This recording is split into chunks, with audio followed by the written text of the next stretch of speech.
আজ ছিল শ্রাবণ মাসের শেষ সোমবার, তাই মহাদেবকে পুজো দিয়ে দিলাম। এখানে আমরা প্রসাদও খেয়ে নিচ্ছি। তো গাইস, ঘুম থেকে ওঠার পর তারপরে আমি এইদিকে স্নানটা সেরে নিলাম।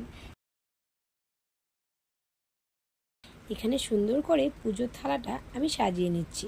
মা বলল, তুই তো আলতা পরিস না, আজ যেহেতু পুজো দিবি তাই পরে নি। তো আমি আলতা পরতে তেমন করে পারি না, যেমন করে পেরেছি তেমন করেই পরে নিচ্ছি।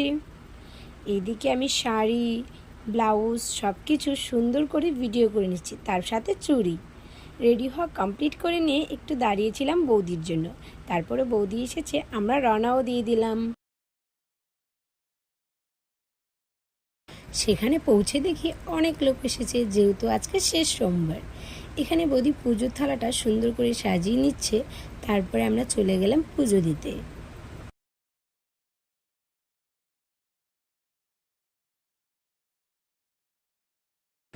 আমরা একে একে সব ঠাকুরকে পুজো দিয়েছি। এখানে অনেকগুলি শিবলিঙ্গ ছিল।